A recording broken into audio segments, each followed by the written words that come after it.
This is the guided note video for compound inequalities. The learning target is I can solve a compound inequality.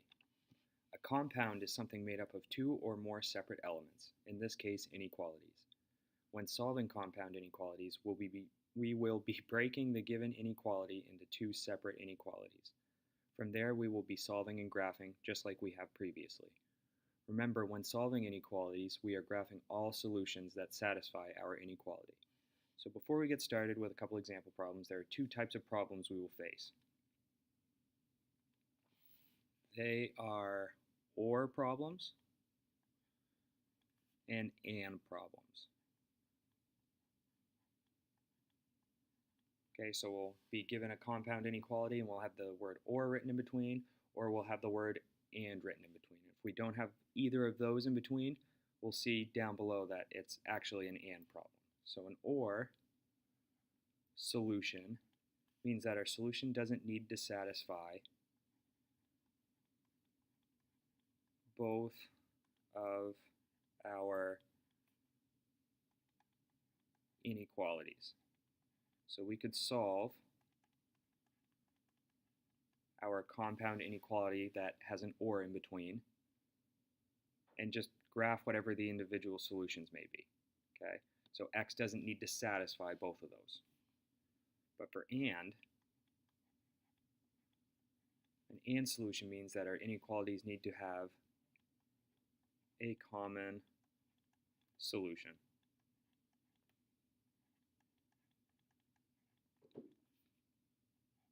And as I just alluded to, AND can be written as two different inequalities with the word AND in between,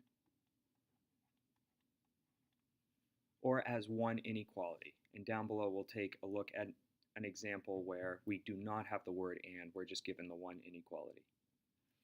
So pause the video if you need more time. I'll take a look at the examples.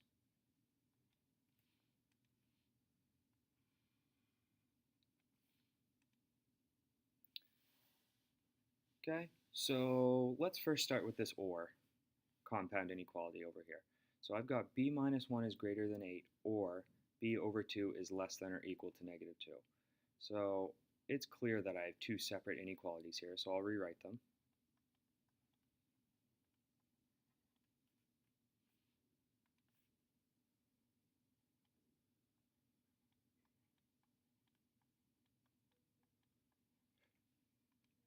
And I'll write the word OR in between.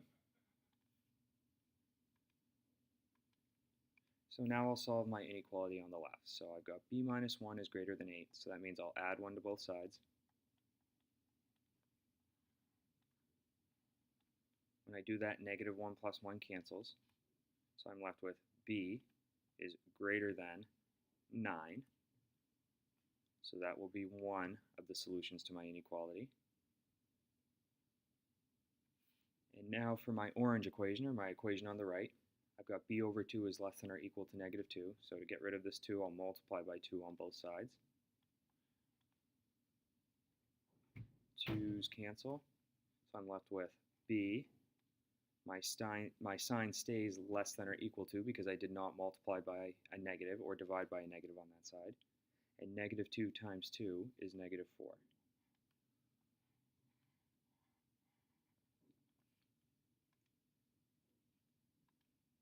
And again, this is an OR compound inequality.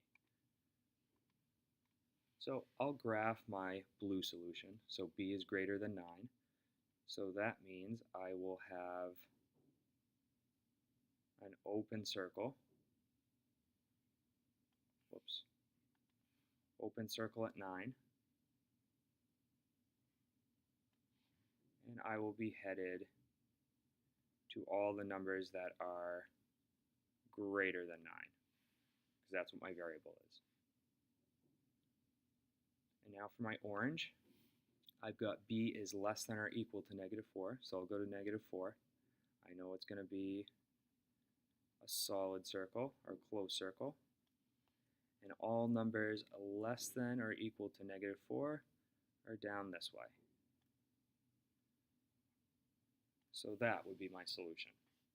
Okay, so as you can see, we solved both of our inequalities within the compound inequality. It was an OR statement, so my solutions don't need to overlap. They don't need to have any common solution, because if you take a look here, for b is greater than 9, we've got all these solutions down here, and for b is less than or equal to -4, we have all these solutions down here. There's not one number you can plug in for b that will satisfy b is greater than 9 or b is less than or equal to -4. Okay, but completely okay with an OR statement. So now over here, I've got x minus 8 is greater than -4 and less than -3. Okay, so I don't have the word and. I could have the word and written in between two separate inequalities, just like I did over here with the OR, but instead I was given this one inequality. So what I'll do, I'll separate them.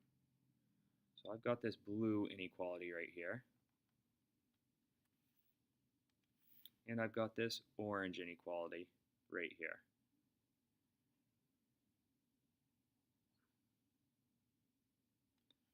So now that I have two inequalities, I'll rewrite them down here. So I'll put my blue over here. I'm going to flip it around because I always like having my variable on the left side. That's just a preference for me. So I've got x minus 8. My sign is opening up towards my x minus 8, so it is greater than -4. And for my orange inequality, I've got x minus 8 is less than -3. And you don't have to do this, but it is an AND statement. So I'll solve my blue one. To get rid of this -8, I'll add 8 to both sides.